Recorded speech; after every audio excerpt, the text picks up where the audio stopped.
Hey, how's it going, guys? This is Tom from UDS with another edition of UDS Interviews, our series where we chat to interesting people from around the world. And I'm indeed pleased to be joined by an interesting person from around this very world. Who'da thunk it? Joining me once again to talk about his brand's brand new album, easy for me to say, it is my pleasure to introduce Jack Rogers, and I've got to make sure I get this right from the last one, of the service station sandwich of the punk world, Out of Love.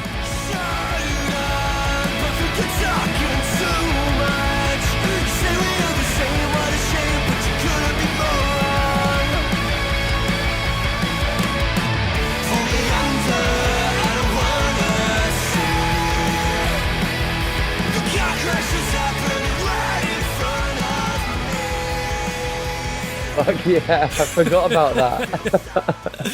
Dude, long time no speak. How's it been? How's life been for you? Yeah, everything's good. Everything's moving, which is wicked. How about you? Can't complain, can't complain. All the better for chatting to you today. I was saying Oh that, yeah. it's been one of those funny Mondays, but can't think of a better way to end it than chatting to you. So thank you again That's lovely. for taking the time. So No worries. obviously, when we chatted before, you were plugging your first EP, but this time around, we're going from EP, scratching off that E, and we're putting an L in front of it. Oh 'Cause yeah. we're talking about your debut LP, So Far So Good, which at time of recording is dropping this Friday, April Yes. April 8th, if I've got my dates correct. But my research is correct, and so. Obviously, feels like a bit of a celebration of everything that Out of Love has been, because this is a musical journey that's sort of taken almost 2 years that's sort of made this album. Yeah, for sure. I mean, I feel like it's a bit of a cheat album because it's everything we've done. So people have heard it and there's like 4 extra tracks. So it feels a bit cheeky, but it's a nice way to kind of wrap up the last 2 years and kind of going out playing shows as of like September last year, which is a nice thing to do and a nice thing to celebrate. And moving forward with the newer stuff, it was just nice to give it its own proper physical release because with like the vinyl backlogs of COVID and all the crazy stuff, not many of the tracks got a physical release. It was something just we wanted to do and get out there. Absolutely, and you mentioned that this is sort of giving these tracks sort of like the package they deserve. You guys are like launched not just the vinyl, but a load of other cool stuff. You've got like a zine coming out with this. Like this is a full whole thing around this, which is really nice to see.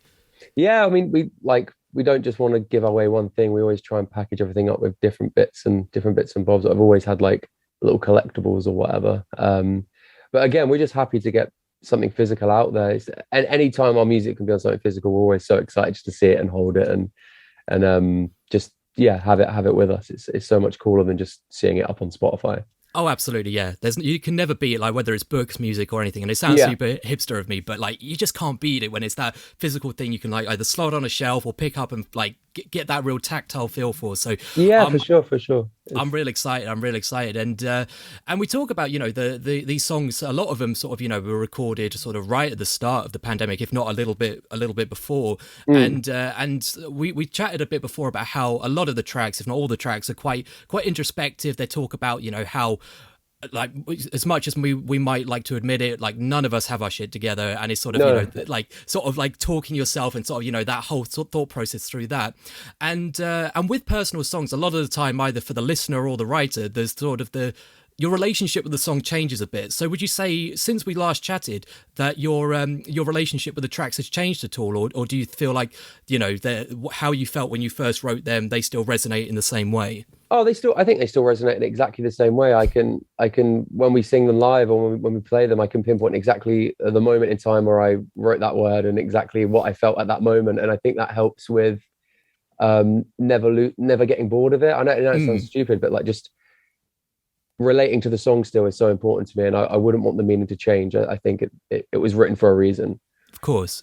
No, that's awesome. And you mentioned that playing live. I do remember sort of watching back our first chat that because of the pandemic and everything, you hadn't actually been able to play like a proper tour or anything at that point in the band, I don't think. And obviously since then, you guys have been able to hit the road. So my first question, which I know all of the listeners who watched the first one will wonder, is have you figured out what you to do with your hands on stage yet? You know what? I'm still, every time I go on stage, I still think like, what what am I going to do with my hands? And it's like, it's been like an ongoing joke, like internally with me, where I'm like, what do I do with my hands? Do I like, yeah, so I have a mic stand, so it's easy to kind of control them if I have something to grip onto, like a something to hide behind, I think. But I have braved getting off of the mic stand a couple of times, but it still doesn't feel right. I still need to warm up to that. I'm very much a guitarist in my mind still, so I need something physical in front of me to not feel like I'm too much in front of people. I can imagine it's a headspace you have to sort of train yourself out of. Have you ever broken out the air guitar since you've swapped over to the microphone? I think I do a lot of air drumming live by accident. So I do a lot of like air drumming, and then when I'm doing it, I think, oh, what the fuck are you doing? Like, what, you must look mental. But yeah, I do a lot of more air drumming than air guitar live for sure. But it must be so cool is to take it back to the gigs and everything to finally be able to play these tracks live and everything. And you guys have already padded out the calendar all the way into the summer by the looks of things. Yeah, it's been like such a blessing. Like we genuinely feel so lucky that we've been able to do as much as we've been able to do so far. And looking at what we have coming up, it's so exciting, and we're very, very lucky and in a very privileged position. Because when we first started and once the pandemic hit, I genuinely thought we would never play a show ever. Wow. I thought we'd put music out. It would happen for 2 or 3 years. We'd just keep putting music out, and then we'd all be like, "Well, let's just stop now because nothing's changing." So the fact that we could play one show is mind blowing, and now we're playing like, I don't know, a bunch of shows. It's really cool to see, and really feel really lucky that we get to do it. Oh, absolutely, yeah. I mean, even from sort of the punter side of things, just like the return of live music. There's, I've been lucky enough to go to a handful of shows, and it just feels so much like it's so much more emotional. It's just like I used to take this for granted. Not that I never like didn't enjoy a gig or anything like that, but like Yeah. it was just something I did. But now I'm like, oh my god, I'm at a gig. This is incredible, and it must feel like 10 times more when you've been sitting on these tracks for so long, and then you can finally get them out in front of an audience. Yeah, I mean, you don't know how good something is until it's gone, right? That it makes so much sense when people used to say that to me. I'd be like, I don't really understand what you mean. But when something's stripped away from you that is your entire being and something that you love to do and something that all of your friends love to do, and once it's gone and it comes back, it kind of feels even more special. So every time we play a show now, I don't take any show for granted. I enjoy myself throughout the entire thing. I try not to moan about things. I try not to let like stuff that goes wrong bother me, because I think like, well, a year ago I was sat in my room like dying to play a show. So Oh, absolutely, yeah. absolutely, and out of those dates and the shows you've played since the return of live music, Mm. is there any funny stories or any sort of memorable moments that are safe enough for the internet that you can share that Oh, have really stuck out? there's a bunch. I mean, the one that first springs to mind, we played like a van showcase at the Seabright Arms in London, Oh yeah, yeah, yeah. and sound check went great, everything was fine, and we went on, and our guitarist Dan, his guitar, he plays lead guitar, so it's like he has like a boost pedal and all that kind of stuff. Or I don't think he has a boost pedal. He has something that makes it loud or whatever. I'm not that guitar technical.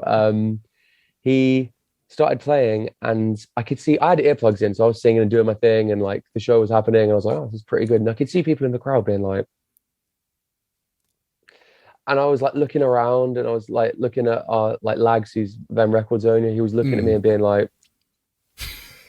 and I took my earplug out, and I have never heard a guitar so loud in my life. To the point where it was so loud I could feel it beating through my stomach. Good God. Um, no one was telling us it was that loud apart from pulling weird faces. And we finished like the third song, and the sound man was like, "Oh, the guitar's a bit loud," and we were like, "Yeah, it's fucking loud. Like it's really loud. We don't know what's going on." Dan's looking at his amp. It's like a normal level. Nothing's changed. We're looking at the sound man. We're like looking around. We carry on playing. It's like so loud now that people are like levitating in the audience because like there's just sound waves going through them. I'm making a joke out of it because I think it's fucking hilarious that something's so loud and no one can figure out what's going on. Um, Turns out I think the sound man just had turned the level up on the monitors and forgot. And Wow. it was honestly ear blisteringly loud. It was so loud. I think people evaporated. It was insane. And then after we played that show, I was still making a joke about it. Like some of the guys weren't like too happy because it was annoying, but I was just like, you know what, that's funny, and I kind of want to make it our thing now that we play so loud. It just makes people hurt. I think it'd That be yeah, that was like Motorhead's whole thing was like, right, yeah, yeah, for louder than sure, anyone else and everything. But yeah. I don't know. I feel like it's real lead guitarist energy to just like sneak over Well, to the that's Motoners. yeah. Our drummer thought he was just showing off for his mate. He was like, I thought Dan just turned his guitar off, was just like shredding in front of his friends, and I was like, no, it was like a fuck up on the sound man's part, but it was yeah, it was so fucking loud, and I thought it was so funny because I was so oblivious to it until I took my earplug out, and I was just like, oh fuck, so loud. You literally just see like heads like exploding from the front all the way to the back Yeah, of I thought the like crowd. I was like, have I got someone on my face? Am I doing something weird? Because everyone was just looking really odd, and I was like, what have I done wrong? It was so good. Oh, amazing, amazing! It's moments like that that you remember those and you laugh about them more than when everything just goes right. Like Yeah, for it's sure. I mean, I kind of like it when something fucks up because it gives something you can laugh at or yeah, it's funny. absolutely life is nothing but funny stories to tell other people. I find a Yeah, lot of for the sure. time, It's a and series of fuck ups. exactly, that is the name of my autobiography for sure, for sure. But one of the tours you've got coming up, or at least some of the shows, you're playing with Can't Swim quite soon, aren't you? Yeah, in July, I think we're doing a UK run with them. Yeah. Oh, that's awesome. I love those guys. I haven't chatted to them personally, but I've seen them a few times and they are always kill it live. So Yeah, they're that's a cool wicked. build. I was really happy when that came through. It was something again that came out of the blue, and we were like, "Fuck it, why not?" Hell yeah. Hell yeah. Jumping on everything we get. 100%. And sort of speaking of, future plans and everything, obviously, the world is like starting to get to a point where, we can plan more than the sort of the as far as our nose eyes into the sort of the fog of the future. So what does the rest of 2022 have in store for you guys? Just shows. I mean, as of this weekend, we start like the whole like LP tour things. We've got like a couple of shows like headliners, and then we go away with the Wilhelm Scream. Oh, Yeah, sweet. which I can't wait for. They're like such a That's fucking sick amazing. band. And we finally get to play Underworld in Camden, which I'm so excited for because it's one of those venues I've always wanted to play. I've seen bands there, and just one of those kind of bucket list venues you wanna play at. So Absolutely. we get to do that, and then we have a couple of festivals over the summer. We have the Can't Swim thing, and then we have a tour in the winter that hasn't been announced yet, which is a cool tour, which is a good one. Interesting. Yeah, yeah. Interesting. Very cryptic and very, very cool. Yeah, I know. I don't know what I'm allowed. Oh, I don't think I'm allowed to say it because it's not been announced yet. But it's a good one. It's a good All one. right. Well, Yeah, maybe I'll pry it out of you once the, yeah, the Zoom lady tells us the recording's over. But yeah. but speaking of that, that is pretty much everything that I've got to ask you. And obviously, I've already asked you the traditional "What is your favorite shark?" question. And I believe you said that was the Mega Shark, one of those like Sci-Fi Channel 4 a.m. in the morning Yeah, deals and yeah, for everything sure. like that. So I'm trying to think of something else. Okay, I've got one. I've got one. So I alluded to at the start that you are the service station sandwich of the punk world, which I believe is what you described Out of Love it would be as a sandwich and everything like that. Yeah, for sure, for sure. And so what I want to know is what would be the perfect condiment to go with a sandwich that is Out of Love? That's so hard because I think all the guys have such conflicting ideas of what the perfect condiment is. You know what? Okay, I've got a story about a condiment. Oh, go for it. We were at a drive-through a couple of months ago, and our drummer we were like, oh, we'll go get like some food on the band. We made a bit of money. We treat ourselves to some cokes, Have a don't go too crazy. Very bougie. Yeah, treat ourselves to a couple of Fantas, and we got some chips. And Donnie, our drummer, was like, "Do you want any sauces?" And he was at the window. I was like, "Yeah, can I have some honey jack mustard, please?" I just made this condiment up out the top of my head, and he was like, "Oh yeah," and he asked the lady with such conviction, "Yeah, just a couple of honey jack mustards, please." And she looks at him, and I'm like laughing like a schoolgirl in the background. And he just looks around. He's like, "You're a fucking idiot," and it was so good. So I'm gonna say honey jack mustard is Honey the Jack condiment. mustard. I don't know what it is. I'm sure it's delicious. I'm trying to think. What would you put like? Because I'm thinking like because you can get the Honey Jack Daniels and mustard because that's got to be a thing you can make. If I'm not, sure it's like mustard and honey and Jack Daniel. I'm sure it tastes great. To be well, fair. I remember last time that there was an Out of Love cocktail. Yeah, yeah. So I think this is now the official condiment of the band. I mean, So we start bottling it up and selling it at shows. The honey jack shit. mustard. Yeah. There you go. That's $1 million idea. That's it. Yeah, for That, sure. and then whenever the guitar is too loud, you'll just see the bottle start rattling and breaking on the merch table one Yeah, by and one. that's what I want. That's what I want. I That's want to be too loud, and I want to change from selling music to just have like a condiment stand and just sell condiments at shows and just don't actually play music.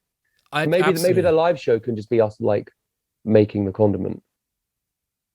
That would be that's performance art if I've ever heard of it. And Yeah, it's just me like yelling down a microphone whilst Dan bottles up mustard. that's that feels like That'd be something that so good. Yoko Ono might put on or something like Yeah, that. yeah. Like, oh man, well, I look forward to that at the next Out of Love show. We'll put a link to all of this tour dates and everything in the description below. But Jack, honestly, thank you so much again for your time No worries. chatting Thank to you for us. having me. Pleasure as always. I feel